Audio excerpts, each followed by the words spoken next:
On n'avait rien fait, mais on avait déjà mappé en fait un peu tous les chantiers, ou ce qu'on appelait la bananerie en chantier, tous les chantiers qui constituaient une entreprise, et on s'était un peu réparti les domaines réservés. C'est-à-dire qu'on avait le droit de tout dire et de donner toutes ces inputs, mais à la fin, c'est celui qui était en lead sur ce domaine-là qui avait le dernier mot.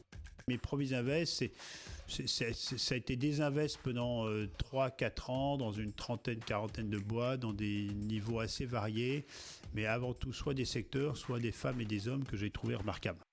En quoi tu as contribué à un monde meilleur à la hauteur de tes talents, et peut-être que c'est manquer beaucoup d'humilité, mais je pense que j'ai peut-être la chance d'avoir des talents qui font que je devrais plus faire une marque européenne ou autre chose plutôt que m'enfermer dans un refuge où je vais voir 10 randonneurs par jour. C'est curieux cette méfiance autour de l'investissement financier. Alors qu'investir est tout simplement incontournable pour construire le monde de demain, quelle que soit la manière dont on l'imagine. Et vous savez quoi ? Prendre conscience de cette réalité, c'est déjà apporter une première pierre à son édifice. Bonjour, je suis Aurore Perrin et mon objectif avec Just Focus, c'est de mettre en lumière le pont entre des investisseurs qui ont des idées, des projets, des convictions et leurs investissements qui sont un moyen de créer un futur qui leur ressemble. En proposant un nouveau rapport à l'argent, aussi exigeant sur sa performance que sur son sens, Just Focus est une invitation à passer à l'action.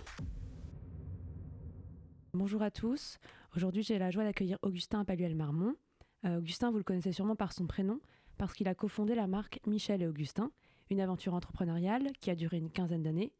On reviendra bien entendu sur cette épopée, sur ton parcours, mais j'aimerais aussi qu'on s'intéresse à ta vie d'après, ce qui a changé pour toi depuis la cession de l'entreprise il y a plus de 4 ans. À quoi ressemble ton quotidien maintenant et comment est-ce que tu te présentes aujourd'hui ? Salut Aurore, écoute, je me présente en tant qu'entrepreneur et médiateur. Okay. Je crois que c'est ce qui a marqué sur mon profil LinkedIn. D'accord, et alors comment est-ce que tu es passé d'entrepreneur à médiateur ? J'ai ajouté cette brique, mais on y reviendra peut-être, c'est que dans la période après Michel Augustin que j'ai conceptualisé en termes de jachère, j'ai voulu une jachère qui était active, riche. Et donc je suis retourné sur les bancs de l'école, à la fac, à la Cato, et j'ai passé un diplôme d'état de médiateur familial. Donc ça m'a pris 2 ans. Ça a été dur. Il me reste encore en plus un petit module à passer que j'ai pas eu le courage encore de passer pour être officiellement diplômé, mais je crois que j'ai 14 modules sur 15. J'ai fait plus d'1 an de stage chez Blanche de Noyelles en médiation. Et là, j'ai fait des vraies médiations. J'ai fait une quinzaine de séparations, de la succession aussi. Un peu de conflit dans les fratries. Voilà, donc c'est comme ça que je suis devenu médiateur. J'aime bien additionner dans ces périodes de respiration, de jachère, des cordes un peu nouvelles à mon arc. Il se trouve que j'avais fait un peu la même chose après une première entreprise que j'avais montée dans les années 2000. Ça avait été très dur, très violent comme expérience. Et j'avais eu besoin de me ressourcer, d'apprendre un vrai métier après cette première aventure entrepreneuriale. Et j'avais passé... un peu par hasard un CAP boulanger, donc j'avais appris un métier de mes 2 mains, un métier gestuel de mes 10 doigts. Donc voilà, je suis pas boulanger aujourd'hui, mais je pense que ce CAP boulanger a nourri en tout cas l'aventure Michel et Augustin. Alors pour revenir sur la genèse, et justement ça fait lien avec ton engagement en tant que médiateur aujourd'hui, tu as cofondé Michel Augustin avec Michel de Rovira en 2004. Si je m'abuse. Et je me posais la question, justement, quand on choisit de s'associer, et notamment quand on s'associe en donnant ces 2 prénoms à une marque, il faut quand même être vraiment sûr que ça va tenir dans la durée. Comment est-ce que vous avez réussi justement à faire en sorte que cette association, elle dure ? Et est-ce qu'aussi aujourd'hui, avec ton regard de médiateur, tu remarques des choses dans la manière dont vous avez réussi à vous parler, vous avez réussi à travailler ensemble ? Est-ce que tu aurais des choses aussi que tu aurais pu faire différemment ? Oui, alors non, mais c'est une très bonne question. Le point de départ, alors moi ça me paraît déjà une histoire très très vieille, parce qu'on revient dessus, mais moi ça fait quand même très longtemps, c'était un peu un autre monde. Et le choix que moi j'ai fait au départ, c'était vraiment de m'associer, dans le sens où je ne voulais pas partager une aventure que j'imaginais déjà qui allait être très très intense, très très dure, très joyeuse. entre guillemets, d'être seul dans la vie. Moi, j'ai choisi de partager mes vies privées et je voulais aussi partager. Donc, tu as quand même l'histoire du partage qui était au cœur de cette aventure entrepreneuriale et de la partager aussi à quelqu'un que je connaissais, avec qui j'avais une très grande admiration, beaucoup de respect, une très grande complémentarité. Donc, c'était un vieux copain. On s'était rencontrés sur les bancs de l'école en 4e, je crois, à Franklin. Et donc, on avait traversé plein de choses ensemble. On avait fait plein de voyages humanitaires. On avait fait des défis sportifs ensemble. Donc, on avait écrit en plus ensemble un guide sur les boulangeries de Paris. On avait passé un an à enquêter auprès des 1263 boulangeries de Paris. Donc, on se connaissait très bien. Et donc, ça a été un choix. On te dit souvent, surtout, t'associes pas avec un copain. Et puis, moi, je ne voyais pas en fait l'inverse. C'est-à-dire que je voulais m'associer à quelqu'un que je connaissais. Et on s'est très vite entendu avec Michel. Et donc, c'est cette base de valeurs communes, d'histoire commune, d'épreuves, entre guillemets, communes, de vécu commun qui a fait qu'on savait qu'on avait le bon dialogue, la bonne conversation pour être capable de vivre quelque chose ensemble tout en ayant chacun sa part de liberté. Nous, on a été très très clair. Un des documents qui était un peu un des documents bible de Michel Augustin et même que j'utilise encore aujourd'hui, c'est que je me souviens très très bien, on était nulle part dans ma petite cuisine de mon appart, on n'avait rien fait, mais on avait déjà mappé en fait un peu tous les chantiers, ou ce qu'on appelait la bananerie en chantier, tous les chantiers qui constituaient une entreprise, et on s'était un peu réparti les domaines réservés. C'est-à-dire qu'on avait le droit de tout dire et de donner toutes ces inputs, mais à la fin, c'est celui qui était en lead sur ce domaine-là qui avait le dernier mot.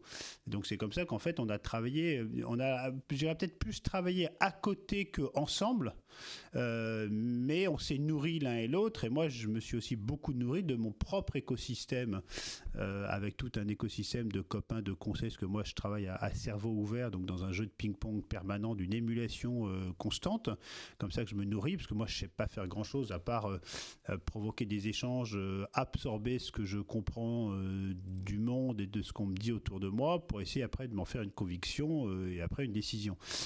Donc pour revenir sur Michel, moi je pense qu'on a eu beaucoup de chance, ça a très bien fonctionné.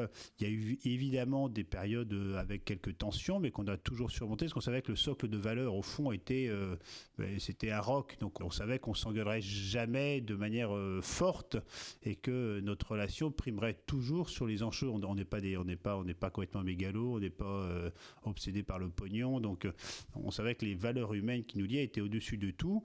Après, dans la rétrospective, moi je me dis toujours, est-ce que 1 plus 1 a fait combien ? Bon, on a fait plus que 2. Est-ce qu'on a fait 3 ? Est-ce qu'on a fait 4 ? Est-ce qu'on a fait 10 ? Est-ce qu'on a été assez bon pour aller chercher le meilleur et challenger en permanence ? Est-ce que de temps en temps, à 2, on s'auto-neutralise un peu sur des sujets ? Voilà, donc moi, s'il y avait un regret à trouver, peut-être que je me dis qu'on aurait pu être encore meilleur ou faire mieux. Nous, on avait le rêve de faire une marque mondiale, hein. Michel Augustin, pour faire rayonner le savoir-faire français, pâtissier, entrepreneurial, l'état d'esprit français dans le monde entier. On n'a pas réussi, hein. On a fait une belle aventure nationale. Donc c'est peut-être là, je me dis, on aurait été meilleur, on aurait fait une marque mondiale. Bon, c'est déjà quand même pas mal, hein. Et pour revenir... Oui, mais c'était pas l'ambition de départ. Ouais. C'était pas l'ambition de départ. Vous avez été aux États-Unis un petit peu quand même. Oui, les US, c'est très compliqué, c'est pas perdu. On a fait un peu de Belgique, de Suisse, on a tenté plein de trucs dans d'autres pays. En Asie, moi je suis parti aux US 2 ans, mais j'ai pas réussi à craquer le marché pour plein de raisons. Donc voilà, mais on voulait, je pense qu'il y a encore aujourd'hui la place pour une marque qui incarne le savoir-faire pâtissier français en PGC, en produits grande conso, et diffusé au niveau mondial. Et ça, je pense qu'il y a encore une place à prendre. Et tu penses qu'une marque comme Michel Augustin pourrait... J'espère qu'ils vont réussir aux US aujourd'hui. Après, ce que je trouve très compliqué dans toutes ces aventures entrepreneuriales, c'est qu'on le voit tous les jours dans les médias, c'est réussir sur 5, 10, 15 ans... c'est très dur, mais c'est possible. Là, moi, j'ai encore plus d'admiration. C'est pour les gens qui arrivent à créer des sagas qui durent des décennies et des décennies. C'est-à-dire que c'est la pérennité des business, la puissance des modèles qui ont été mis en place. Michel Augustin, nous, quand on est parti, on était arrivé un peu à l'apogée de ce qu'on savait faire et du modèle qu'on avait construit. Parce que le modèle qu'on a construit, moi, j'ai un regard à la fois... moi, je suis très critique, donc j'ai tendance à être très critique, entre guillemets, sur ce qu'on a fait. Après, je vois aussi les trucs canons qui ont été faits et que j'ai tendance à oublier aussi. L'autre jour, je préparais une conférence et je suis retombé sur un article 2018 qui disait, les médias titraient, BFM notamment, disait Michel Augustin a détrôné L'Oréal dans le cœur des cadres français, donc dans les fameux sondages les boîtes préférées des cadres. On était arrivé numéro 3 en 2018, après de mémoire LVMH, Google, Michel Augustin, L'Oréal, je crois Air France, Picard, Decathlon. Donc on a fait des trucs qui sont hors normes, mais c'est pas que notre talent et notre énergie, c'est aussi des concours de circonstances et des alignements de planètes et du bol. Voilà, mais c'est sûr que le modèle qu'on a construit économique était un modèle qu'on a perçu fragile, après coup. On a compris qu'il y avait des limites, le pricing était il y a le premium, le super premium est très compliqué en termes de croissance, le multicatégorie aussi est très compliqué en termes de rentabilité économique. Donc aujourd'hui, ça serait à refaire. Je ferais évidemment plein de choses différemment, et je dis d'autant plus que souvent ces fragilités, j'en étais à l'origine, notamment liées à une forme de créativité débordante qui faisait qu'on s'éparpillait beaucoup. Et en termes de développement à l'international, la difficulté, c'est plutôt d'aller trouver des clients, d'aller trouver des distributeurs c'est de trouver des consommateurs finaux. C'est-à-dire que moi, à New York, quand on y est allé avec Antoine et toute la clique, là, on s'est vraiment... ça a été canon. Moi, j'ai fait une erreur, c'est de tout de suite se mettre une pression sur les chiffres. Donc, au lieu de se poser, d'essayer de bien décrypter le marché, de se laisser le temps de comprendre, de faire plein de micro-tests et après de lancer vraiment, on a tout de suite lancé à notre niveau. C'était pas, mais c'était à notre niveau, avec nos moyens. Et je me souviens très très bien, on avait fait un travail... impressionnant de maillage. On était dans le Grand New York, on était dans tous les délis, tous les supermarchés, toutes les cafétérias, on était partout, mais on ne vendait rien.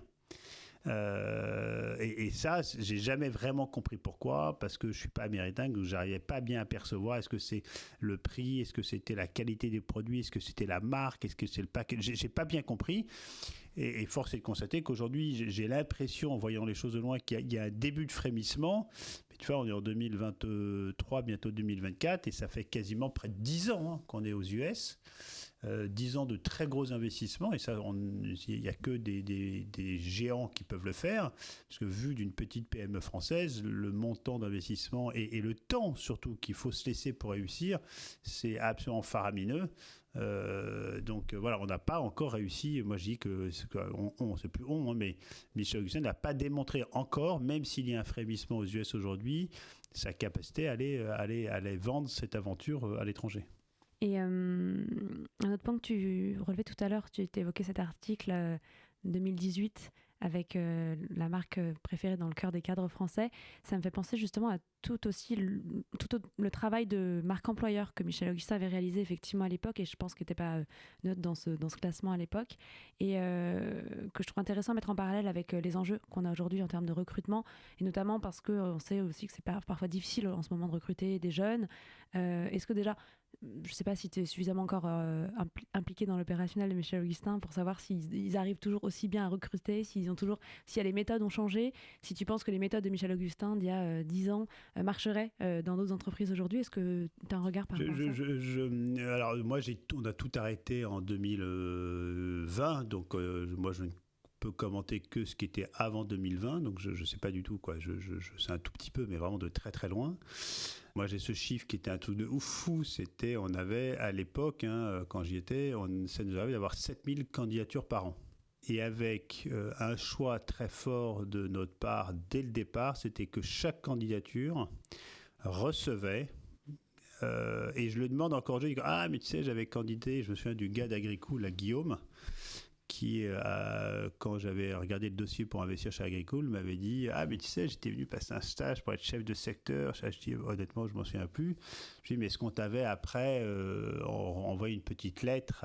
Et il m'avait dit oui. C'est-à-dire que tous les candidats recevaient une réponse manuscrite avec un bon d'achat de 5 € et pas à 30 centimes.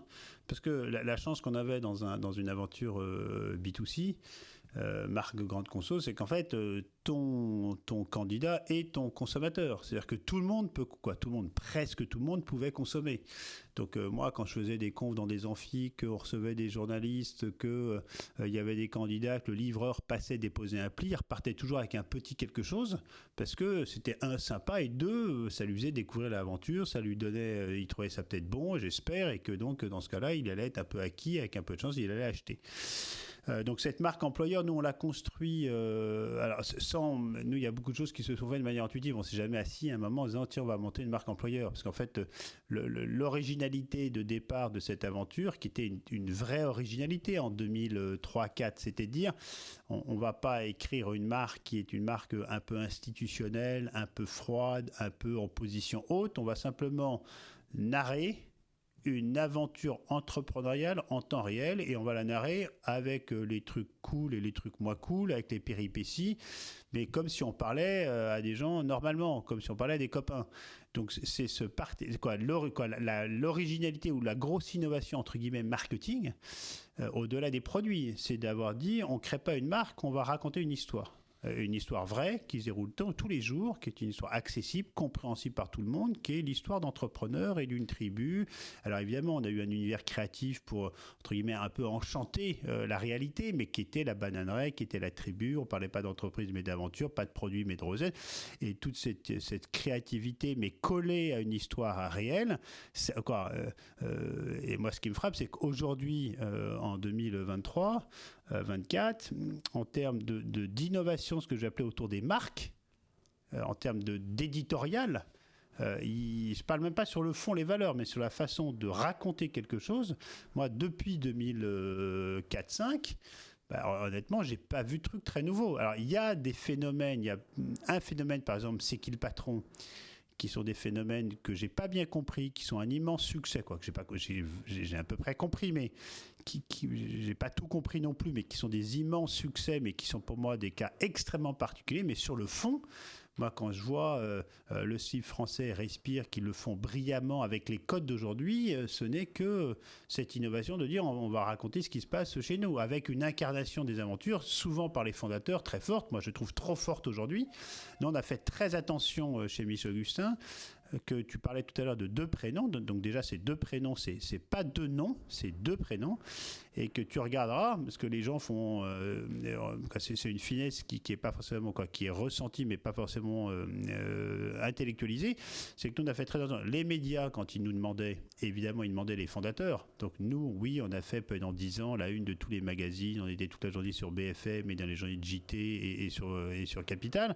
Oui, mais quand nous, on prenait la parole, pour nos flux Facebook, Instagram, nos packaging, nos campagnes de pub dans le métro, à la télé, au ciné, Michel et moi, on n'apparaissait pas plus que n'importe quel autre trublion, et que le collectif, la tribu, c'était ça l'asset de l'aventure Michel Augustin, c'était la tribu sur tous nos packaging. Il n'y avait pas nos photos, Michel et moi en grand, on était fondés dans la tribu, et la star de l'aventure, c'était la tribu. Voilà. Donc tout ça, sur la marque employeur, ça s'est fait naturellement. Et c'est vrai que très vite, nous aussi, on avait ce qu'on appelle la boulangère de quartier ou le boulanger de quartier à la bananerie, mais ça, c'est des choix d'investissement tout de suite, de people. On avait quelqu'un qui répondait spécialement à toutes les demandes étudiants qu'on avait pour des stages, mais aussi surtout pour les cas dans les écoles. Alors, je pense qu'on a été la marque ou l'entreprise la plus étudiée dans les écoles de commerce en France. Et moi, je me souviens de profs qui disaient on n'en peut plus de Michel Augustin, tellement nous bassine, tout le monde veut faire le cas de Michel Augustin. Mais nous, quand un étudiant nous appelait pour dire est-ce que je peux avoir une information, plutôt que l'envoyer sur un PDF merdique, nous, on avait bien sûr, entre soi, on avait des conférences call le mercredi à 18h où tous les étudiants, à la fin, ce qu'on n'arrivait plus à les traiter tous, posaient des questions, comme une petite un interview collectif pour donner des infos. On envoyer des colis, des tabliers, des flyers pour que ça soit leur moment et qu'ils puissent faire le show entre guillemets égayé devant leurs petits confrères. Donc c'est ça qui a construit. On a été sujet national d'examen aussi sur des BTS, je sais plus, service client, je crois, des BTS sujet national d'examen avec le cas Michel Augustin. Donc toute cette population étudiante, pour nous, ça a été un vrai plaisir de partager cette aventure, et surtout moi ce que je retiens, parce que toujours pareil, c'est tout ça pourquoi, Michel Augustin, 15 ans d'une vie. Moi, mon vrai accomplissement, c'est d'avoir, avec d'autres, hein, mais on a été l'une des briques importantes dans ces années-là, qui a donné envie à une génération d'étudiants français de tenter l'aventure entrepreneuriale. Toi, je croisais le jour les deux brillants de Big Mama, là, Tigrane et Victor. Quand on a fait connaissance il y a quelques années, les gars, ils sont beaucoup plus brillants que moi. Mais sans vous, on n'aurait peut-être pas eu envie de se lancer. Parce qu'en fait, d'une certaine manière, on a démocratisé, on a donné envie d'entreprendre à une génération d'étudiants français à cette époque-là, dans les années 2005-2015. Et c'est peut-être ça, pour moi, en fait, l'accomplissement le plus important de cette aventure des 15 ans que j'y ai consacré. Et à contrario, c'est vrai que c'est quelque chose qu'on retrouve beaucoup, justement, dans le discours des jeunes, de vouloir lancer leur boîte à tout prix. Tu penses que cette tendance-là, elle a une forme de limite aussi, parfois qui est-ce qui peut entreprendre? Parce que tout le monde ne peut pas entreprendre. Moi, j'avais écrit une préface, je crois, c'est dans le... Je ne sais plus dans quel bouquin, peut-être dans le bouquin de Tony Chier, là, le gars de Zappos, qui s'appelait... j'ai écrit une préface exactement là-dessus, sur la thématique de... en fait, tout le monde n'est pas entrepreneur. On est tous entrepreneurs de sa vie. Donc c'est là, on a tous des talents. Faut-il encore être capable ou avoir envie de les identifier, puis après trouver le bon terreau pour les exprimer. Mais on n'est pas tous entreprendre au sens, et heureusement, parce que sinon ce serait un peu emmerdant, au sens économique, en sachant que l'entrepreneuriat au sens économique, ça va avec beaucoup d'admiration du restaurateur ou du fleuriste de quartier à Bezos. Hein. Donc la palette d'entrepreneuriat au sens économique, elle est extrêmement large. Mais c'est sûr que d'avoir fait rêver d'entrepreneuriat, pas que nous, hein, mais on le voit maintenant, on le voit sur M6, toutes ces émissions, ce sont l'étage d'après de la fusée, ils le font encore avec beaucoup plus d'impact parce que c'est la télé, mais de faire rêver des gens d'entrepreneuriat, il y a plein de gens qui ont tenté et qui s'aperçoivent en fait que c'est pas du tout leur truc. Et moi, là, en ce moment, je discute avec un copain et deux entrepreneurs qui ont eu une intuition et qui ont commencé une entreprise, mais je pense que l'intuition est très bonne qu'ils ont eue. Mais ils s'aperçoivent, en fait, moi je pense qu'au fond de moi, ils ont été entrepreneurs parce qu'ils ont fait ce petit truc, mais qu'en fait, ils n'y arrivent pas. En fait, je pense qu'ils avaient envie d'entreprendre, ils ont essayé, ils l'ont été d'une certaine manière, mais en fait, ils vont arrêter parce qu'ils s'aperçoivent que c'est pas leur truc et qu'ils n'y arrivent pas. Donc, je trouve ça très intéressant et heureusement qu'ils ont essayé, parce que c'est en essayant et en n'y arrivant pas qu'on arrive à comprendre qui on est. Mais je pense qu'effectivement, tu as plein de gens qui ont rêvé d'être entrepreneurs, qui ont essayé, qui n'ont pas réussi, et c'est pas grave parce que je dis toujours, c'est en multipliant les échecs qu'on arrive à savoir là où on est bon. Moi, j'ai beaucoup échoué. Beaucoup échoué et avant d'arriver à trouver ma voie. Et à quel moment est-ce qu'on se dit justement qu'on y est arrivé ? Jamais, on n'y est jamais arrivé, mais un des vrais sujets aussi, c'est entre savoir persévérer et savoir modifier ou savoir abandonner. Moi, j'ai une boîte dans laquelle on avait investi avec Michel, d'un copain. Au bout de 2-3 ans, on a vu que le mec n'y arriverait pas. On lui a dit, écoute Gérard, on t'a vu pendant 2-3 ans, je pense que ça ne va pas le faire. Évidemment, on aurait pu se tromper. Et ce qui est dingue, c'est que tu es à la mine, tu es dans un mauvais boyau, tu ne trouves pas ton petit filon d'or. Honnêtement, tu as tout fait pour y arriver, tu n'y arrives pas, sors de la mine, respire et va faire autre chose. Ou va creuser carrément ailleurs. Et pendant 3 ans supplémentaires, le mec a continué à creuser là où il était déjà. C'est-à-dire que là où, pour moi, il n'avait aucune chance. Mais voilà, t'as ça et t'as de l'autre côté Fred Mazzella qui dans sa cave pendant 5 ans fait ses trucs et personne ne comprend, puis tout d'un coup il y a une grève je sais pas quoi, puis Blablacar devient la star que c'est aujourd'hui. Donc c'est toujours cette appréhension là, c'est compliqué. Moi là où on a vu avec Michel que ça a été très difficile, ça a été très laborieux, ça a été très long, même si on s'est régalé, on avait toujours moi, c'est un tableau de bord de voiture, une entreprise, hein, donc tu as plein d'indicateurs sur ton tableau de bord. Tu vois ceux qui sont au rouge, soit ceux qui sont orange, puis il faut quand même en avoir quelques-uns qui sont au vert, hein, parce que sinon c'est un peu emmerdant. Donc nous, on avait plein de trucs qui étaient en rouge, plein de trucs qui étaient en orange, plein de trucs qui changeaient de couleur, mais on en avait qui étaient toujours au vert. Globalement, on vendait toujours plus de vaches à boire à la vanille le jour que la veille. Voilà, on avait toujours plus de magasins, on avait toujours plus de gens qui nous suivaient, on avait toujours plus de candidats, on avait toujours plus d'interviews à la télé, on avait toujours plus de... Voilà, donc à un moment, tu as des trucs qui vont pas, mais tu as quand même des trucs qui vont bien et de manière, continue. Donc c'est pour ça que même si c'était très compliqué, moi j'ai toujours su dès le départ que ça avait du sens, parce qu'il y avait des indicateurs qui montraient qu'il y avait une forme d'enthousiasme et que ça plaisait à certains. Ok, et dans ce contexte du coup, plutôt de succès, de croissance, comment est-ce que tu as pu identifier que c'était le bon moment pour partir? Comment est-ce que tu as pris cette décision? Est-ce que tu crois par exemple qu'il faut avoir un projet après pour pouvoir partir? Là on passe sur 15 ans très vite, mais en fait, moi je me souviens, alors je ne sais pas si c'est vraiment ça, mais c'est la façon dont je me le raconte maintenant, c'est que moi je me souviens d'être arrivé aux US à l'été, donc août 2015. On avait vécu 15 ans quand même d'une croissance ininterrompue, on a un emballement un peu, voilà, c'était vraiment la love bread, cool, le cas d'école partout. Et 2015, on a eu un truc qui était quand même dingue, c'est le truc le plus dingue qu'on ait vécu, en tout cas que moi j'ai vécu, c'était l'emballement Starbucks. C'est quand on a signé Starbucks aux US en 48 heures sur une espèce de saga improvisée, réelle, incroyable, quand on a rencontré Howard Schultz à Seattle et qui nous a reçu, nous a dit les gars, dans 48 heures vous êtes partout aux US. Ça a fait la une de tous les journaux français, Michel Augustin signe Starbucks en 48 heures. Donc on avait vraiment vécu, donc c'était une forme d'apothéose du truc. Et moi, en arrivant aux US, j'ai compris après coup que les US étaient aussi une forme, je ne vais pas dire un peu de fuite en avant, mais un besoin de respirer, de vivre autre chose, aussi d'oxygéner le duo avec Michel. Et en arrivant,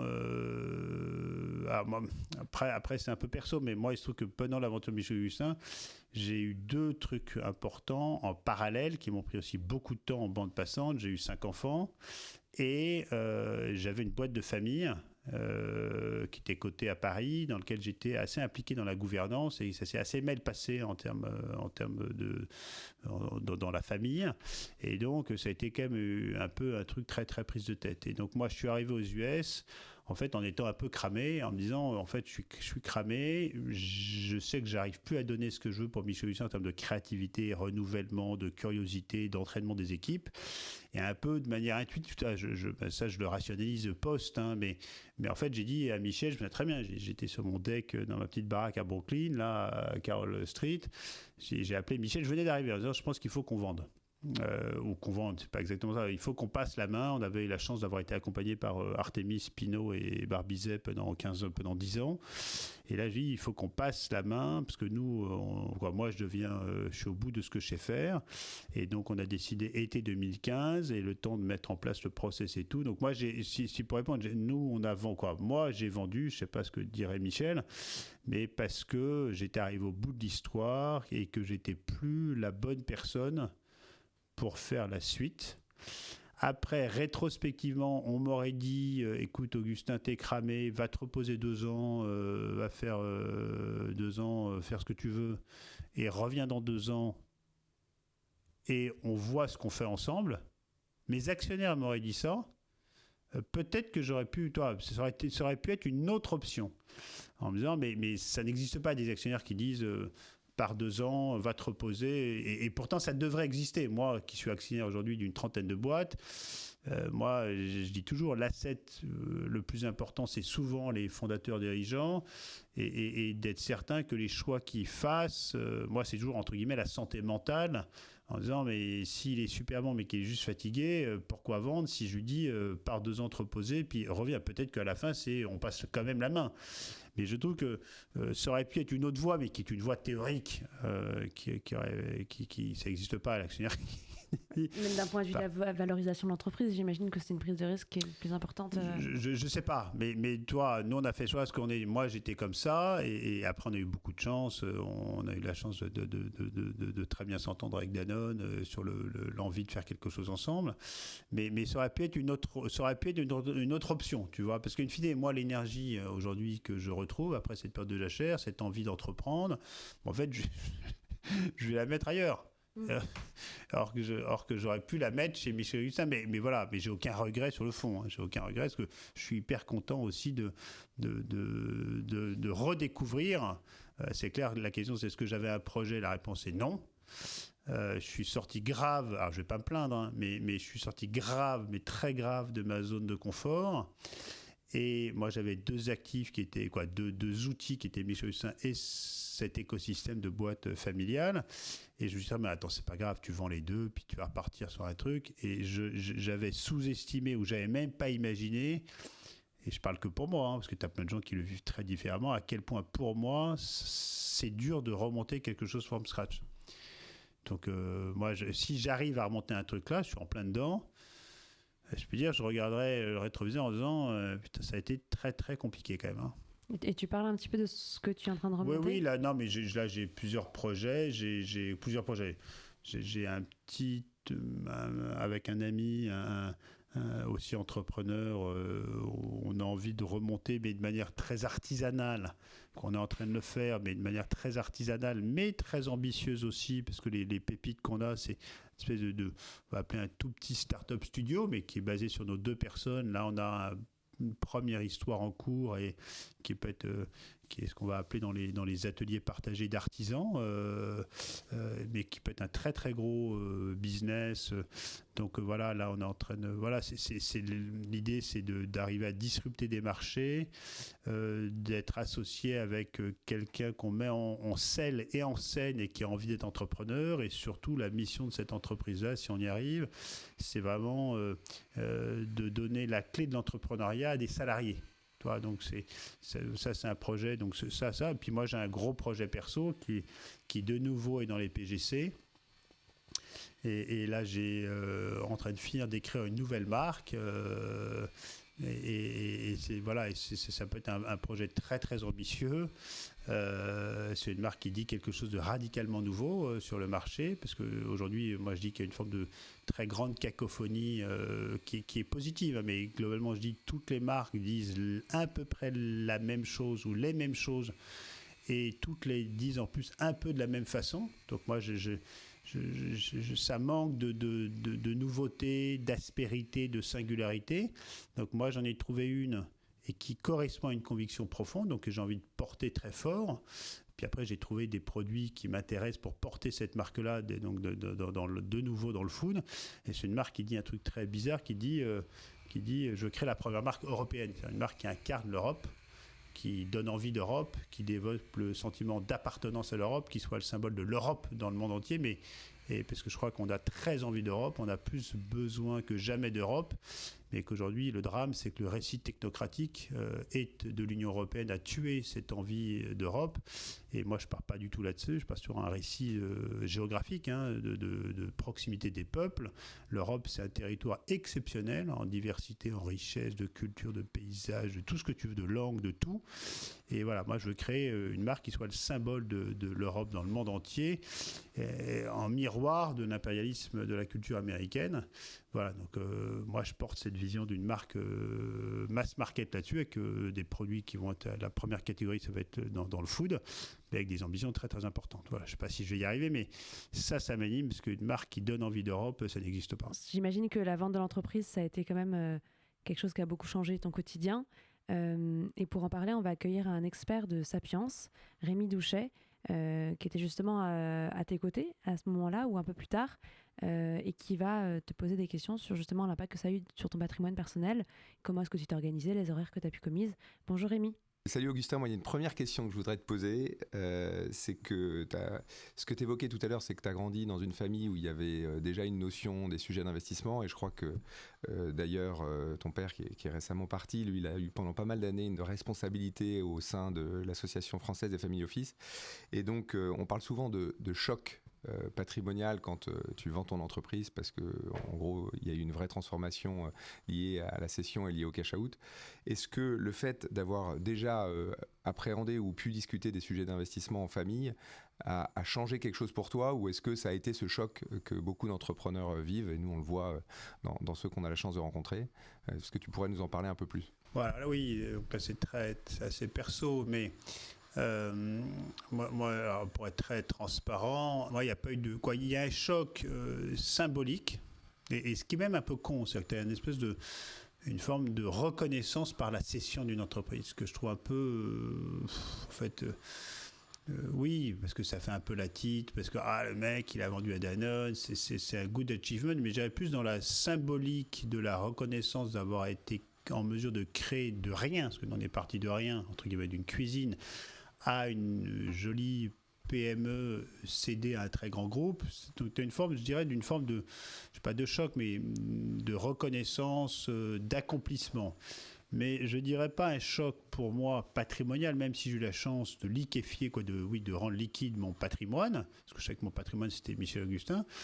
Je crois que ce que j'ai fait pour fêter cette vente, je suis allé m'acheter un VTT. Je crois que c'était un VTT à kilomètre zéro qui a dû coûter, je sais pas, 1500 ou 2000 euros. Et après, on a invité avec Victoire une soixantaine de copains célébrer la vie pendant 3 jours au Canada. Mais je dirais, c'est les 2 folies que j'ai faites. Donc ça n'a pas du tout changé mon quotidien. Ça m'a donné une forme plus de liberté et une forme un peu plus de tranquillité. Mais c'est vrai que venant d'une famille que je qualifierais d'entrepreneuriale et qui avait un actif patrimonial qui était une entreprise cotée, qui avait une forme aussi de renommée, dans lequel j'ai toujours été j'ai jamais été opérationnel, j'ai jamais eu la charge de l'héritier au sens il faut que tu reprennes, mais j'étais impliqué dans la gouvernance. Je savais que dans ma famille, j'avais la chance de savoir qu'on avait un patrimoine. Et c'est une grande chance, parce que je pense qu'aussi, partir de zéro, quand tu sais que, a priori, jamais tu dormiras sous un pont, c'est aussi une forme de sécurité. Et je le reconnais, évidemment, et j'en suis même une forme de certaine... Oui, j'ai eu de la chance. Donc, moi, ces sujets de patrimoine... j'ai toujours su qu'on avait un certain patrimoine dans ma famille, qu'on avait un style de vie qui était sans doute décorrélé du patrimoine, mais que nous a toujours expliqué dans ma famille que l'entreprise, c'est un bien dont on hérite, mais qu'on doit surtout développer et transmettre à la génération d'après, et que c'est une entreprise au service aussi du bien commun, et que tu vis de ton travail et tu vis pas de ton capital, tu vois. Donc voilà, pour répondre, c'est peut-être un peu long, mais moi j'ai pas découvert des trucs de fou, et j'ai pas eu de choc, et j'ai pas changé de vie, et puis moi je crois beaucoup sur ces sujets-là, au rôle des entourages, tu vois, de toujours de te remettre à ta place, parce qu'on a tous un peu de temps en temps un ego qui peut prendre le pas sur nos personnalités. Et moi, c'était pas tant sur la notion de patrimoine, mais nous, quand on a été assez vite, je dirais très fortement médiatisé, tu peux être un peu grisé, commencer à te sentir un peu le roi du village. Et je peux dire que moi, on m'a vite fait comprendre chez moi que j'étais pas le roi du village, quoi. Donc moi, je crois beaucoup sur ces sujets-là, au rôle actif des entourages, de pas changer d'attitude, de dire les choses et de remettre toutes les personnes à leur juste place. Merci Augustin. Du coup, tu parlais de la notion de liberté suite à la cession de ta boîte, Michel et Augustin. Quels sont les premiers investissements, si tant est que tu n'en aies pas eu l'occasion d'en faire avant, mais quels sont les premiers amours et les premiers investissements que tu as commencé à faire une fois que tu avais vendu la boîte ?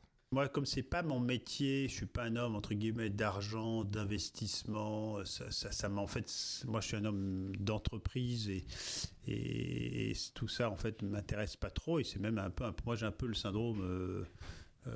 Comme le mec qui n'aimait pas l'administratif là, du gouvernement. La phobie administrative. Ouais, je sais pas, donc moi, ce que j'ai fait là-dedans, c'est simple, c'est qu'il y a une partie de mon patrimoine que j'ai confié à des gens honnêtement, qui s'appellent Rémi et Ivesta, et je pense que je suis le client sans doute qui leur demande le moins de bande passante, parce que moi je délègue et je fais responsable et je confie ce patrimoine-là à des gens qui en prennent soin et qui le font fructifier. Et après, je me suis gardé une poche pour moi, pour investir de manière un peu tout azimut en fonction des rencontres. Donc j'ai dû investir dans une trentaine de lignes, je pense, d'entreprises, sans ligne directrice, et c'est plutôt les rencontres, soit sur des secteurs qui m'intéressent. Tu vois, là, je recevais hier le report d'une boîte dans la billetterie aérienne dans laquelle j'ai investi qui a l'air de cartonner. Toutes mes boîtes ne cartonnent pas. Quelqu'un m'a dit que sur cette poche-là, un ami commun m'a toujours dit, les très bons business angels, ils finissent à zéro. Voilà, donc moi, pour l'instant, je pense que je suis à moins de zéro. Mais je pense que j'ai quelques petites pépites sympas. Donc tu vois, moi j'adore l'aérien parce que je bossais chez Air France et donc j'ai toujours j'adore les billets d'avion, trucs et tout. Donc j'ai investi dans 2-3 boîtes là-dedans, dans la tech. Mais après j'ai l'imagerie médicale aussi parce que le gars qui a monté ça, je le connaissais. C'est un mec que j'avais trouvé lumineux et brillantissime. J'ai réinvesti aussi pas mal dans des boîtes dans des deuxième histoire. Toi, Victor Hoguet, La Casa. Moi je suis un gros actionnaire de La Casa à la fois direct et via ma famille, parce que Victor est un mec hors norme, mais vraiment un mec très complet, très exigeant, super bon en exécution, très visionnaire aussi, c'est un mec remarquable. Donc voilà, je te dirais, mes premiers invests, ça a été des invests pendant 3-4 ans dans une quarantaine de boîtes, dans des niveaux assez variés, mais avant tout, soit des secteurs, soit des femmes et des hommes que j'ai trouvés remarquables. Voilà, mais ça, c'est sur la partie à quelqu'un, entre guillemets, que je peux tout perdre. On m'a toujours dit, moi, quand je mets, voilà, je serais quasiment prêt à tout perdre parce que j'ai une poche aussi sécurisée chez Ivesta. Et quand tu rencontres des entrepreneurs, j'imagine, puisque tu l'évoques depuis tout à l'heure, que c'est pas l'idée de faire x2, x3, x4 dans tes investissements qui te motive. Quels sont tes critères de sélection pour ces boîtes en direct ? Alors, t'en as un peu parlé. Mais ça nous intéresse. Alors, enfin, moi, ça m'intéresserait de mieux comprendre. Mais ce qui est assez étonnant, c'est que sur ces trucs-là, moi, j'aimerais quand même, tu vois, alors j'ai fait aussi de boîtes à impact et compagnie, mais c'est plus, moi, un peu quasiment le jeu du loto, quoi, ou du casino. C'est que moi, ces boîtes-là, je serais quand même content, quoi. Ma reconnaissance, ce serait aussi que ça marche financièrement. Moi, c'est plus dans mes projets perso où j'ai besoin. Moi, comme le monde de la finance, c'est un monde pour moi un peu mystérieux. J'ai pas forcément choisi des boîtes dans lesquelles je suis en accord parfait. Moi, je suis en quête de sens personnel très forte. Et donc, dans les aventures dans lesquelles je me consacre en temps, j'ai besoin de cette quête de sens et du sens que je donne à mon temps. Mais dans mes invests, je vais dire en fait un peu moins. Parce que c'est plus un truc, pour moi, c'est un peu le casino. C'est un côté assez ludique en fait.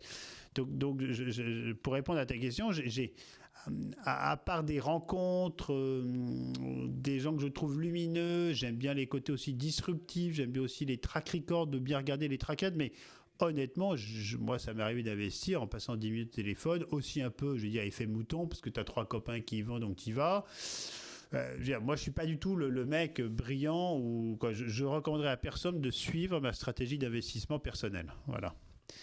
Sur d'autres sujets, je pense que je peux donner envie à d'autres où je peux inspirer peut-être d'autres personnes, mais sur la partie investissement personnel, je pense pas. En tout cas, je le recommande pas.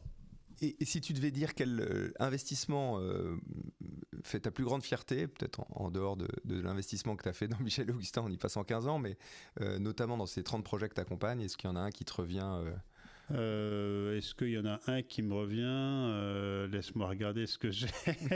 Non, est-ce que j'en ai un? Si, toi, j'en ai un, j'aime beaucoup dans l'imagerie médicale, à Incepto Médical. Je trouve que c'est vraiment, c'est toute l'IA sur la radiologie. Je trouve que c'est quand même incroyable en termes de bénéfices pour la santé de beaucoup mieux diagnostiquer tous ces sujets radiologiques. Ça, qu'est-ce que j'aime beaucoup? J'aime beaucoup La Casa, ça c'est clair. Parce que c'est quand même créer du lien social très fort, c'est créer des communautés très fortes et c'est quand même permettre à des jeunes souvent qui démarrent dans la vie, qui sont souvent seuls, de vivre en communauté, donc de pas être seul et d'être dans un lien social très fort. Voilà, qu'est-ce que j'ai d'autre? Live Mentor, c'est bien, toi, c'est tous les sujets un peu développement personnel, développement entrepreneurial. Voilà, après j'en ai fait, j'aime beaucoup le groupe de presse Unique Héritage Média dans lequel je suis, Quelle Histoire et compagnie. Moi, voilà, c'est souvent des trucs un peu coup de cœur, mais je me suis pas réalisé en tant qu'investisseur. C'est pas mon kiff, quoi. Et c'est pour ça que, en fait, plein de gens disent pourquoi tu montes pas un fonds. En fait, moi, j'aime pas être investisseur, donc je laisse faire aux gens qui aiment et qui sont bons. Et moi, j'aime entreprendre, partir de rien, retrouver cette sensation d'être la main dans la glaise pour refaire quelque chose. Voilà. Moi, je voudrais revenir sur, parce qu'on en a parlé tout à l'heure, sur le process où tu te dis, je suis à New York, je pense que je suis plus la bonne personne à la tête de l'entreprise, et c'est peut-être le déclenchement de la cession de Michel et Augustin à Danone. Est-ce que tu pourrais nous dire un petit peu les conseils que tu aurais pour des entrepreneurs sur les options qui s'ouvrent à vous, alors que vous êtes probablement posé au moment où vous avez fait? Est-ce que vous avez fait un dual track? Est-ce que vous vous êtes dit c'est absolument un rapprochement industriel? Est-ce que c'est une cession à un fonds? Est-ce qu'il y a des éléments que tu conseillerais à des entrepreneurs en disant il y a des trucs qu'on a fait, qu'on aurait dû éviter? Alors, nous, donc c'est une très bonne question, parce que nous, on a beaucoup... en fait, là-dessus, on avait déjà beaucoup consulté des gens qui avaient déjà fait pour bien faire.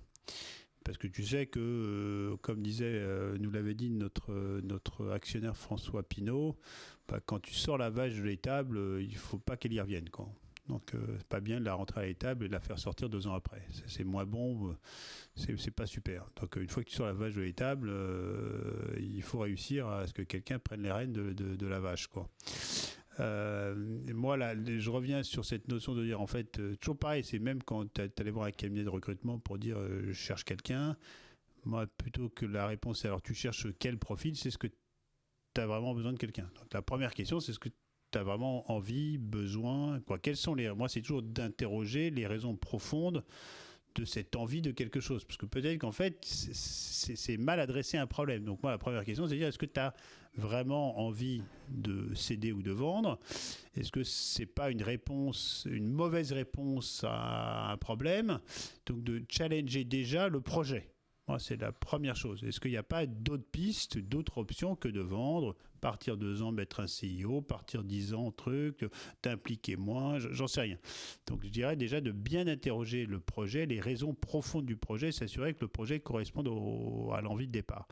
Après, nous, on avait un ami très proche qui était au bord très longtemps de Michel Augustin, qui lui avait eu le réflexe très simple, c'est que toi, ton job, c'est de vendre des yaourts. C'est pas de vendre ta boîte. Donc, tu vas chercher quelqu'un qui sait vendre des boîtes. Et donc là, donc ça paraît tout bête, mais nous, on avait fait beaucoup de discussions de comptoir de café. Est-ce que tout le monde était venu nous voir? Mais ça n'avait jamais rien donné. Et donc là, on a regardé. Donc, c'est des banquiers d'affaires. On en a vu 2, 3. On s'est arrêté sur un qui n'était pas un copain à l'époque, qui est devenu un super copain, Eric Tout-le-Monde, chez Eka Partner. Parce que c'était une toute petite boutique. Eric allait être en lead sur le dossier, très impliqué. On avait un très bon fit avec lui, il avait bien compris. Et après, très important, une fois qu'on a choisi Eric, c'est en fait quelle est l'histoire que tu racontes. Et là, moi j'ai adoré cette phase-là parce qu'on a réussi dans le fameux deck qu'on prépare.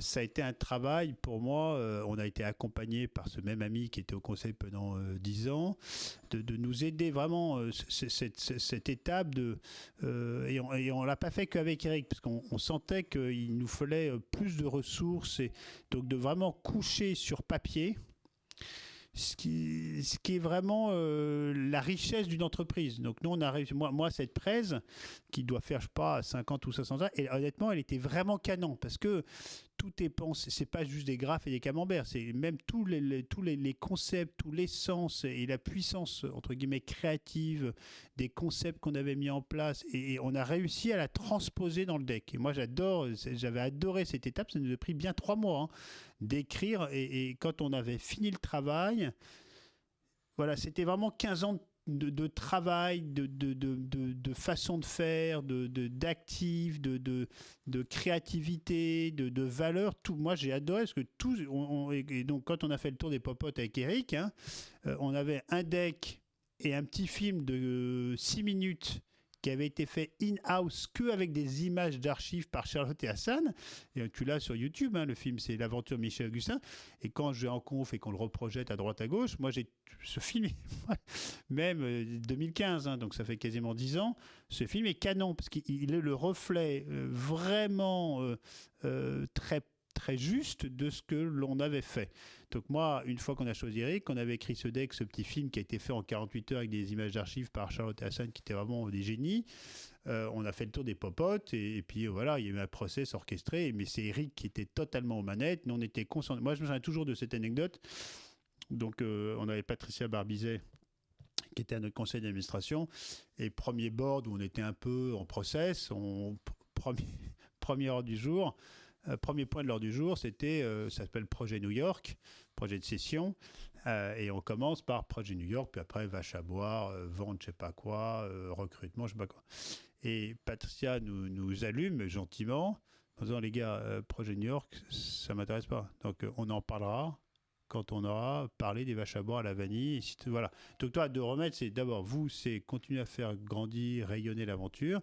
Puis si à la fin du board, on a le temps de parler du projet New York, c'était évidemment caricatural ce qu'elle disait, mais on en parlera. Donc c'est remettre l'église au milieu du village. Hein.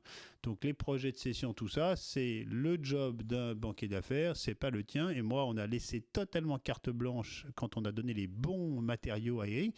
C'est Eric qui a orchestré complètement le process, qui a réussi à créer une émulation, qui a réussi à donner la dynamique. Hein, parce que le pire, c'est les trucs où à la fin, personne signe, parce qu'en fait, ouais, moi je dis, vendre une entreprise, et ça, PKM le disait très bien, moi j'ai beaucoup d'humilité parce qu'à la fin, je peux dire que c'est aussi un alignement de planète exceptionnel. Hein, parce que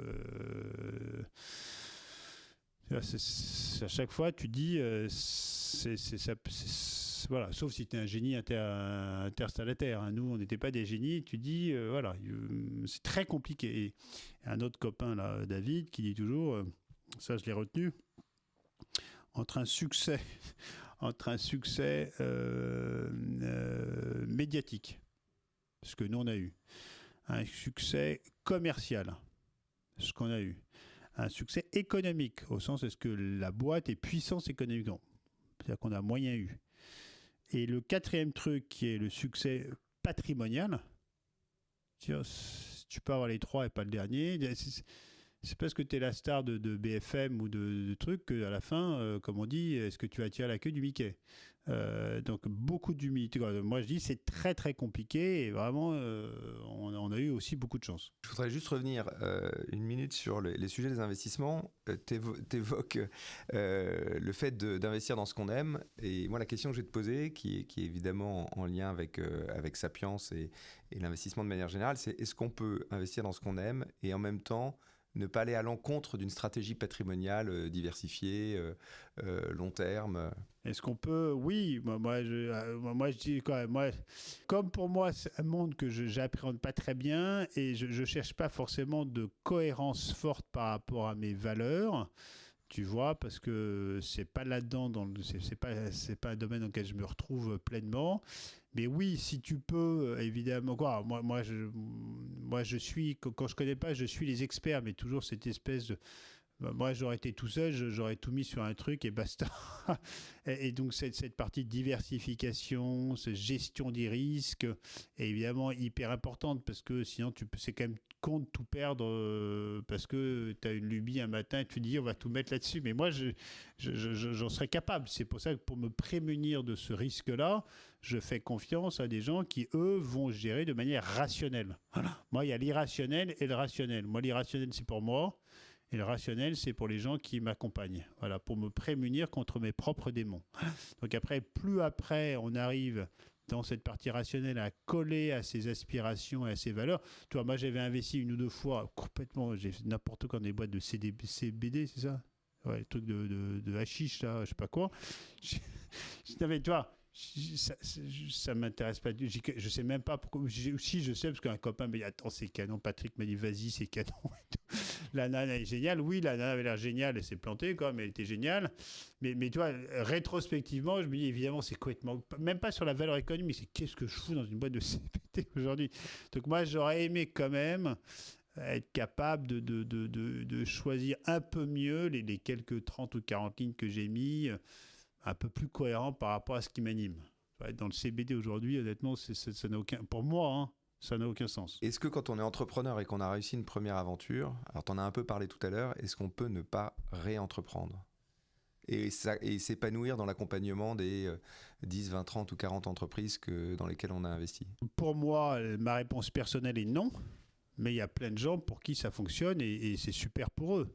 Et moi, j'ai même un beau-frère qui me dit, Augustin, tu as écrit un bouquin qui était un best-seller, pourquoi tu veux écrire un deuxième bouquin? Non mais tu vois, en fait, tous les chemins sont très personnels. Je reviens plus sur cette notion biblique. Qu'as-tu fait de tes talents? Et moi, de me dire, voilà, j'ai pris cette phase de jachère qui a été riche, passive, puis active, puis douloureuse aussi. Hein. J'ai fait plein de trucs. Maintenant, qu'est-ce que je fais? Qu'est-ce que je fais de mes talents? Est-ce que je vais, moi j'aimerais reprendre un refuge, je vais passer un diplôme d'état de gardien de refuge. Donc je pourrais m'installer dans un refuge à la montagne et avec ma femme et faire la cuisine et recevoir des randonneurs, tu vois, dans le Beaufortin. Why not? Tout est possible. Mais moi, toi, quand je parlais du projet un peu d'essayer de porter un récit européen pour fédérer de la jeunesse autour d'un récit européen très fort. Ouais, si dans 10 ans, je me dis, voilà, j'ai accompli ça, en quoi tu as contribué à un monde meilleur à la hauteur de tes talents, quoi. Et peut-être que c'est manquer beaucoup d'humilité, mais je pense que j'ai peut-être la chance d'avoir des talents qui font que je devrais plus faire une marque européenne ou autre chose, plutôt que m'enfermer dans un refuge où je vais voir 10 randonneurs par jour. Voilà, moi, ce qui m'anime aussi, c'est quand même la disruption, c'est quand même la singularité, c'est quand même essayer d'impacter le monde de valeurs auxquelles je crois. Mais peut-être que j'y arriverai pas, je sais pas. Hein, mais en tout cas, moi, est-ce que investir ou donner des conseils ne me satisfait pas, ne me nourrit pas du tout intellectuellement. Pas du tout assez, en tout cas. C'est intéressant ce que tu dis, et notamment le fait que c'est pas forcément ton truc d'investir pour investir, et que même tu vas pouvoir quasiment décorréler ça de tes valeurs. Je sais par ailleurs que peut-être que c'est là aussi où tu as plus investi dans tes valeurs, c'est peut-être dans des engagements à travers des associations, à travers du temps passé. Est-ce que tu prends ça plutôt comme des investissements qui sont complètement décorrélés du pro, et c'est quelque chose de très perso qui n'a rien à voir avec le patrimonial, ou est-ce que tu arrives à faire du lien? Et tu es notamment très engagé dans plusieurs associations. Alors j'ai vu beaucoup de choses. Je sais que tu l'évoquais, tu as ce travail de médiation qui est un peu à mi-chemin entre l'engagement et du pro. Tu as des associations dans lesquelles tu es investi. Il y a la Bras Ouverts, il y a une fondation. J'ai vu aussi que tu étais engagé dans 110.org pour rouler à 110 km/h sur l'autoroute. Voilà, il y a pas mal de choses. Puis il y a aussi le scoutisme qui occupe une place importante dans ta vie aujourd'hui. Je voudrais qu'on parle aussi de ça, et pour en parler, on a aussi invité Marine. C'est toi qui l'as choisie, parce que dans ce podcast, on veut toujours que notre invité vienne avec un ou une invitée. Et donc aujourd'hui, cette personne qui est témoin de l'impact et de l'investissement d'Augustin dans son quotidien, c'est Marine Picot, que tu as rencontrée à travers le mouvement SUF. Déjà, Augustin, je vais m'adresser à toi et je vais te demander ce que tu fais chez les SUF, parce que je pense que les Scouts Unitaires de France, pardon, parce que je pense que nos auditeurs le savent pas forcément. Puis après, Marine, évidemment, tu nous expliqueras concrètement ce que tu as fait avec Augustin, et ce que tu fais aujourd'hui, et ce que tu as appris à travers le scoutisme. Augustin, est-ce que tu as été scout déjà jeune, et quelle implication aujourd'hui ça représente pour toi, le scoutisme? Écoute, non, mais donc, en fait, moi, je pars du point de quoi. Moi, je crois plutôt je suis plutôt l'unicité de l'individu. C'est-à-dire que moi, pro, perso, tout ça, c'est un peu pareil. On a un stock de minutes, d'heures par jour, et en fait, on les consacre au sujet qui nous intéresse et dans lequel on pense qu'on peut avoir du sens, de l'impact, etc. Et donc moi j'ai jamais été scout. On a toujours beaucoup. Moi il y a une des plus belles valeurs auxquelles je crois qui m'anime avec Victoire, ma femme, c'est l'hospitalité. Donc nous on a toujours. Moi j'aime bien donner des noms aux lieux que j'habite. Donc toi, notre petite maison à Boulogne, Bienencourt, on dit pas, même avec nos enfants, on dit pas on rentre à la maison, on dit c'est la pension de famille. Donc, elle a un nom, cette maison, et on a toujours vécu avec une hospitalité très forte, que ça soit... voilà, donc c'est une maison dans laquelle on a toujours accueilli des gens, et souvent aussi des gens qui étaient ce que j'appelle un peu des naufragés de la vie. Donc, parce que quand on regarde, Dieu rend visible ce qui est Invisible. Ah bah non. Voilà, Dieu rend visible ce qui est visible. Donc Dieu rend visible ce qui est visible. C'est-à-dire que quand on regarde autour de nous, on voit quand même qu'il y a beaucoup de naufragés, plus ou moins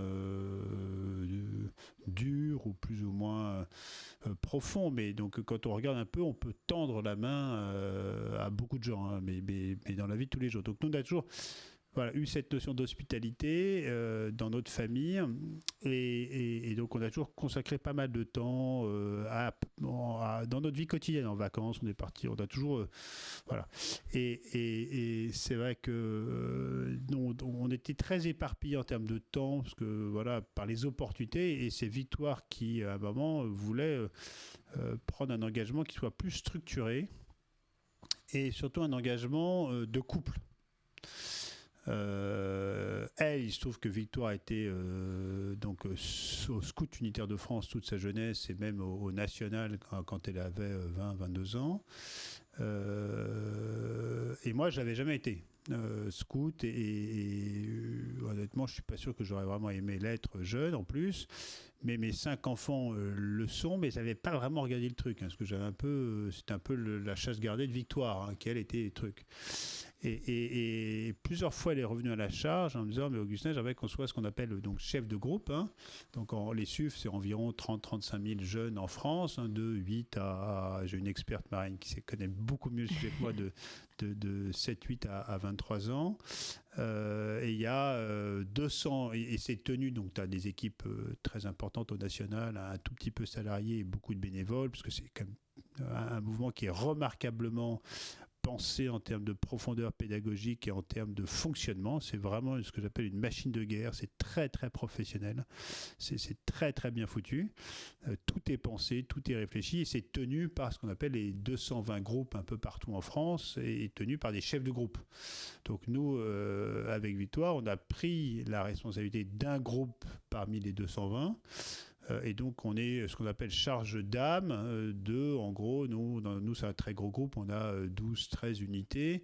Donc, on doit avoir 250-260 enfants dans notre groupe, mais qui sont eux-mêmes structurés par unité. Donc, il y a 12 unités et donc il y a 12 chefs d'unité. Donc, nous, notre job en tant que chef de groupe, c'est d'animer ce qu'on appelle la communauté des aînés. Donc, c'est 12 chefs d'unité et leur propre maîtrise à eux. Donc, c'est une 60aine, 70. Donc, ça, on passe énormément de temps avec eux pour les faire grandir, pour les accompagner dans la gestion de leur unité et des enfants. Et le deuxième job, c'est la communauté des parents, parce qu'on a 160 familles.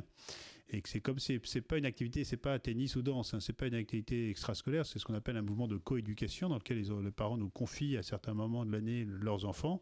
Et le but du scoutisme, c'est faire grandir sur le principe du plus fort protège le plus faible, sur la simplicité des moyens, sur la pédagogie par le jeu, par la découverte de la nature, etc. Donc voilà, donc ça effectivement, donc tout ça pour dire qu'on a pris cette responsabilité avec Victoire il y a 2 ans, on est dans notre c'est des mandats de 3 ans. Et que oui, c'est un engagement que j'ai découvert, parce que moi j'ai fait ma promesse scout adulte il y a 2 ans, hein, juste après notre formation d'une semaine l'été. Je l'ai fait devant Marine et la communauté des aînés en disant voilà, moi je suis nouveau, je deviens votre chef de groupe, donc je fais ma promesse devant vous. C'était à la maison à une CDA, ce qu'on appelle une communauté des aînés, début septembre donc 2021. Et ça nous prend depuis 2 ans et demi un temps ce que je vais qualifier d'hors norme, parce que ça devient, je pense que c'est de très loin le sujet numéro 1 à la maison. Okay. Mais de très très loin, parce que voilà, c'est comme si tu passais, l'image n'est pas très très bonne, comme passer de 5 enfants à quasiment 266 quoi. Hein. Donc de très loin, et on y consacre un temps infini mais avec bonheur parce que en permanence c'est bien plus puissant qu'une entreprise, hein, parce que tu t'es charge d'âme de 260 enfants, plus spécialement de 12 chefs d'unité, de 60 aînés, moi ce que j'aime bien aussi dans ces choses, c'est que tu es un peu un ouvrier, c'est-à-dire que moi quand on a pris le mandat, c'est que tu témoignes déjà de ton aventure de couple marié, tes charges d'âme, animer la communauté des aînés et des parents. Mais quand tu prends cet engagement, voilà, tu donnes tout ce que tu peux donner. Voilà, c'est d'une richesse infinie et c'est inimaginable quand tu le fais pas. On ne fait la maison, moi, j'ai l'impression qu'on ne fait que ça. Mais c'est Marine qui va témoigner, qui est là. Marine qui a été 15 ans de scoutisme. Et qui vient de quitter le mouvement. Donc Marine n'est plus, elle scoute toujours, mais Marine n'est plus SUF. Elle est parfaitement neutre. Je ne suis plus vraiment SUF, oui. Plus vraiment, mais je crois qu'on le reste toujours un peu. Je crois que c'est bien sûr. inscrit. Ça marque, moi, ça a vraiment marqué ma vie. En plus, donc, j'ai commencé quand j'avais 8 ans. Donc c'est quelque chose qui m'a accompagnée. C'est comme l'école et les études, quoi. Ça faisait partie de ma vie intégralement. Voilà, depuis 15 ans. Donc même si j'ai quitté le mouvement là, c'est très récent, ça fait une semaine. Mais c'est sûr que ça a ancré certaines choses dans ma vie qui resteront, je pense, jusqu'à la fin. Ok, alors explique-nous un petit peu concrètement qu'est-ce que tu faisais dans ce mouvement. Il me semble que à 8 ans, de 8 ans à 22 ans, ça a dû beaucoup évoluer. Qu'est-ce que ça consistait en quoi exactement ton rôle et comment est-ce que tu travaillais, ou en tout cas tu avançais avec Augustin dernièrement quand il était chef de groupe. Donc avec Augustin, on s'est rencontrés il y a 2 ans. Donc lui, à ce moment-là, est devenu chef de groupe et moi, je suis devenue un de ces 12 chefs d'unité.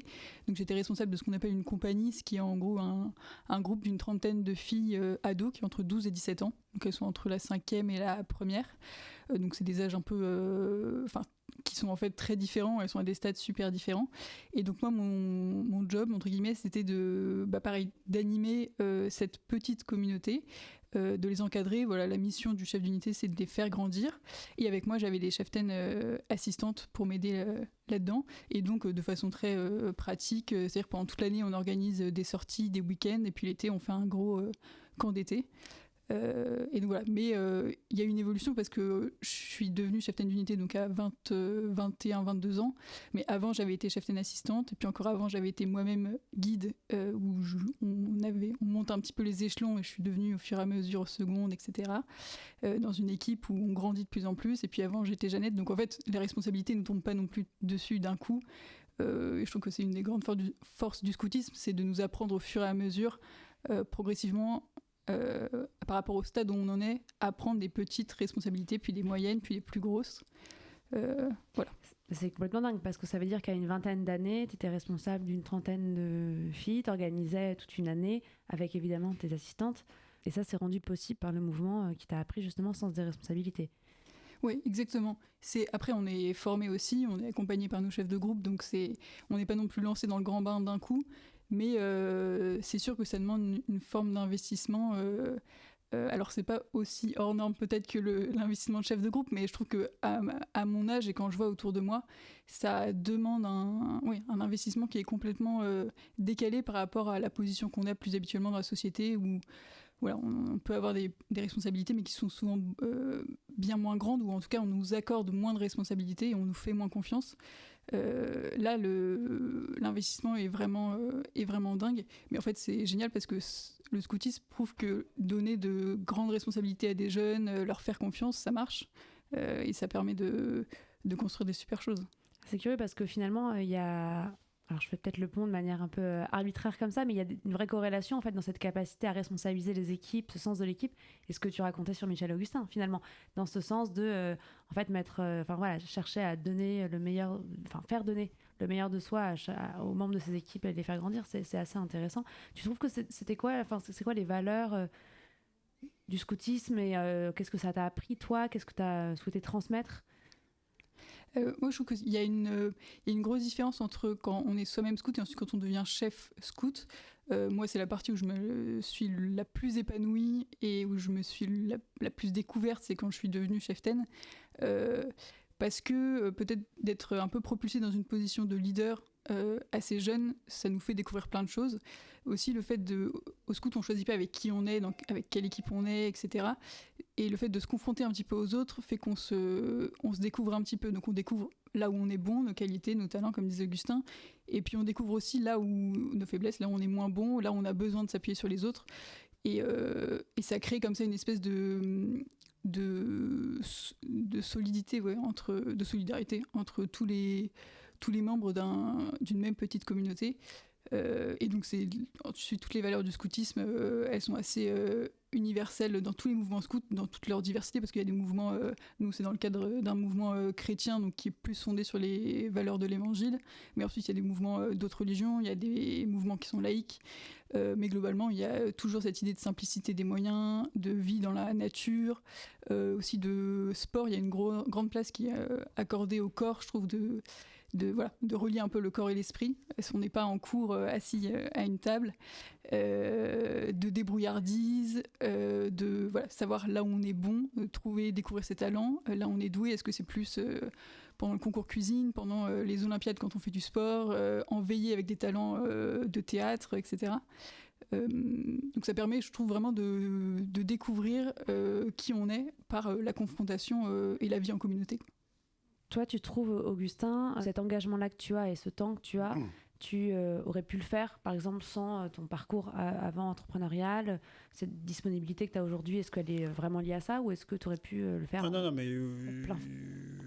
quand déjà, moi, ce que je trouve remarquable, honnêtement, tout est pensé dans ce mouvement et évidemment, quand on ne connaît pas, on peut très vite caricaturer. C'est pas parfait, hein, mais c'est quand même très bien pensé et il y a quand même tout est réfléchi, c'est-à-dire que les choses, rien n'est laissé au hasard, tout est réfléchi par rapport au projet pédagogique et on fait toujours. Non, mais je trouve, voilà. Et le deuxième point, c'est que je trouve que dans un monde dans lequel on dit souvent la jeunesse est un peu oisive, quand on voit la qualité des jeunes comme Marine qui, au lieu d'être avachis sur leur canapé à regarder Netflix et à bouffer des pop-corn, consacrent aussi un temps hors norme et en responsabilité à faire grandir des plus jeunes et à gérer aussi les parents, hein, parce que quand tu as 17, 18, 19 ans et que tu te gères 30 couples de parents qui ont 30 ans de plus que toi, et que tu dois aussi faire preuve d'autorité et de ne pas te faire marcher dessus, c'est un apprentissage. Moi, la réflexion que je fais plus, c'est que tu vois, là, il y a eu dans la presse quelques nominations à la tête de bois de femmes et d'hommes de genre 25-30 ans. Là, c'est chez, je sais pas quoi, Leroy Merlin, où tu as une femme de 30 ans qui a été nommée CEO. Et moi, je regrette chez Michel Augustin, toi, de me dire on avait à certains moments des talents très jeunes. Et ça se fait pas de prendre quelqu'un de 25 ans, propulsé direction marketing ou même genre.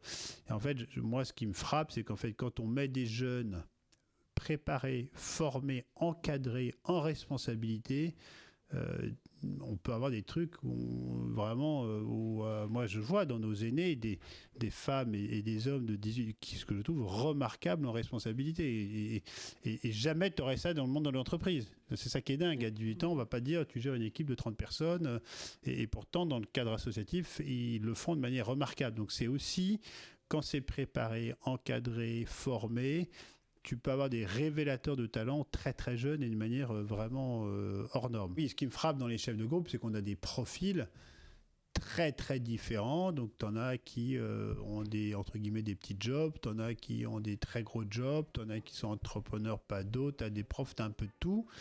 Voilà, moi ce que j'aime aussi, c'est qu'on ne cherche pas à révolutionner le truc. Moi, je dis, moi, je suis un ouvrier du bénévolat. En fait, on te donne, tout est écrit dans le scoutisme. Tu as des référentiels sur tout, tout est codifié.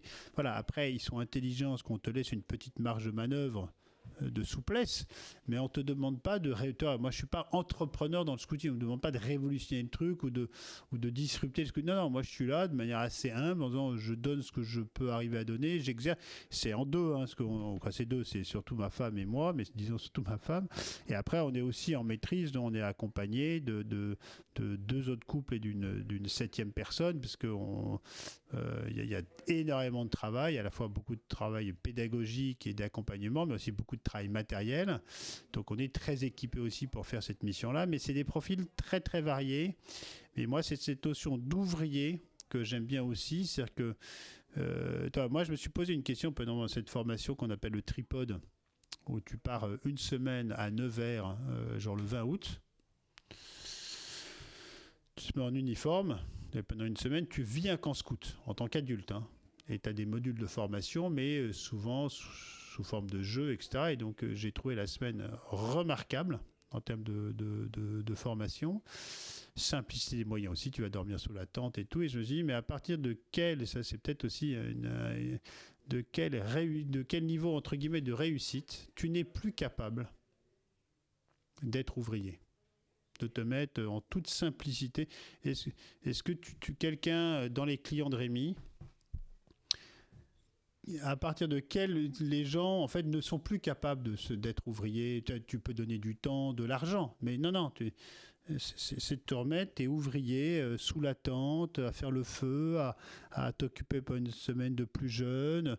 Toi et moi, ça m'a un peu, je sais pas si c'est clair, mais moi c'est un truc qui m'a un peu questionné de me dire en fait, quand tu as une très grande réussite, faire le bien en donnant beaucoup d'argent, de conseils et tes talents, oui, mais avoir l'humilité aussi de redevenir ouvrier parmi les ouvriers. Et ça se tombe bien parce que notre groupe s'appelle Jésus ouvrier.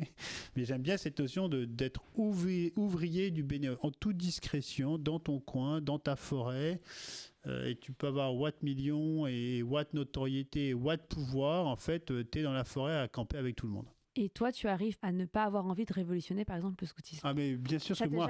Ça t'a jamais effleuré l'esprit? Non, parce qu'en fait, c'est profondément... Ce que je veux dire, c'est un peu bizarre, mais c'est... toi, tu me dis, là on se dit, mais avec Victoire, qu'est-ce qu'on va... En fait, ce qui est dingue, c'est de te dire à quel point le temps qu'on y consacre, on se dit, mais on le consacrait à quoi avant? Parce que en fait, c'est ça où tu t'aperçois que le temps en fait, est assez extensible. Et en fait, moi, je cherche pas, parce que je sais que profondément, ce que je vais appeler les rites scouts ne sont pas ma profonde sensibilité. C'est-à-dire que moi, est-ce que je pourrais me projeter dans le mouvement après? La réponse est non. Je le fais avec tout ce que je peux faire pendant 3 ans parce qu'on a décidé et que c'est un mouvement qui est brillant, mais il ne correspond pas sur le fond, j'irais plus sur la forme, à ma sensibilité première. Toi, moi, tout ce qui est uniforme, rassemblement, codification, tout ça, je le fais et j'en vois le bénéfice, mais c'est pas au fond de moi, c'est pas mon truc. Tu vois, et moi, c'est d'autres choses. Donc c'est pour ça que je cherche pas à révolutionner. J'aimerais bien qu'on arrête le calendrier. La vente des calendriers là, je sais pas comment débile. C'est le seul truc, mais j'arriverai même pas à ça. Non, par contre, tu vois, il y a un sujet, il y a le seul truc que j'aimerais révolutionner, apporter ma pierre à l'édifice dans ce très beau mouvement. C'est, je sais pas si on va y arriver, parce qu'on s'y prend très tard, mais je trouve que on leur a, je l'ai dit au national, hein, leur théorie, c'est tout le monde est accueilli, tout welcome everybody. Mais quand on reçoit les enfants, on ne peut pas gérer des cas particuliers ou mettre des ressources particulières. Donc moi, j'ai un enfant handicapé qui est scout. Et je trouve que par rapport à ce que l'on vit dans les écoles, dans les activités extrascolaires, mairie et compagnie, même par rapport à la société, je trouve que où honnêtement, il y a une forme aujourd'hui de bienveillance, d'accueil et de ressources dédiées, parce qu'en fait, c'est des enfants qui sont différents et qui ont besoin de ressources supplémentaires, des compétences précises pour être dans l'inclusion. C'est pas welcome everybody, ça suffit pas, ça marche pas comme ça. Et là, moi j'aurais dit au national, je trouve qu'ils sont, il y a une dissonance totale entre une forme de discours et de réalité des moyens. Ah ouais, mais on est bénévole, ah ouais, mais on peut pas, on a déjà 35 000 enfants, on peut pas gérer, je caricature, hein, des cas particuliers. Bah en fait si, en fait aujourd'hui tu n'as plus le choix, c'est qu'en fait quand tu peux pas dire je prends pas d'handicapé, je peux pas dire je prends un handicapé, mais j'ai pas de ressources parce que en fait un handicapé a besoin de ressources dédiées. Et donc ça j'essaye à notre petit niveau, nous on a dans notre maîtrise de groupe nommé une référente handicap. Dans les maîtrises unités où il y a des enfants handicapés, on en a 3 dans notre groupe, on a nommé des référents handicap et on essaye un tout petit peu de faire bouger le mouvement en disant il faut des ressources dédiées, il faut des ressources dédiées, des programmes dédiés pour que si les enfants handicapés veulent s'inscrire, et on le souhaite, ils puissent réussir leur parcours scout, mais pour cela, il faut des formations et des ressources dédiées. C'est le seul point sur lequel j'aimerais qu'en 3 ans, mais honnêtement, je pense qu'on n'arrivera pas trop parce qu'on s'y prend trop tard. Et c'est pas non plus le combat de ma vie, arriver à faire bouger les suffles là-dessus. Parce que le discours n'est pas audible aujourd'hui de dire tout le monde est le bienvenu, mais démerdez-vous. Je caricature. Hein. Si on m'écoute au national, on va. Non, mais c'est pour l'avoir vécu aussi, je trouve qu'effectivement, c'est un point qui est intéressant. Et puis en plus, ça fait le pont avec cette idée de tout le monde est bien le bienvenu, justement, qui est peut-être parfois une image négative que le scoutisme peut avoir de quelque chose qui est justement assez communautaire, qui n'est pas ouvert à tout le monde. Est-ce que, toi, Marine, j'aimerais bien aussi avoir ton avis. Est-ce que vous accueillez vraiment tout le monde? Qui peut s'inscrire? Est-ce que ça coûte cher de s'inscrire? Est-ce qu'il y a des sélections? Enfin, voilà. Est-ce que tu as vraiment l'impression que c'est représentatif de la société française dans son ensemble ou pourquoi ça ne peut ne pas l'être, par exemple? En théorie, oui. Donc, en théorie, oui, on accueille tout le monde. Après, c'est sûr qu'il y a aussi des contraintes. Il y a plus de groupes SUF à Boulogne-Billancourt qu'à Aubervilliers, hein, honnêtement.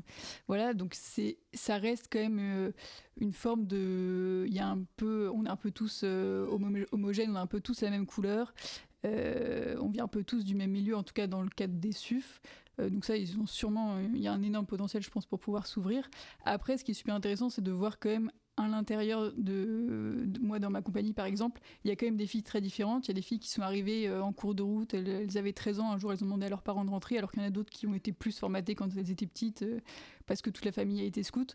Donc ça, en tout cas, je pense qu'il y a complètement l'espace pour avoir une forme de diversité. Et en fait, le mouvement scout, chez les SUF, on n'a pas vocation à être tous uniformes, justement. L'idée, c'est d'avoir une forme d'unicité, mais que cette unicité permette à chacun d'exprimer lui-même son originalité, sa singularité, ce qu'il est vraiment, ses qualités, etc. Donc,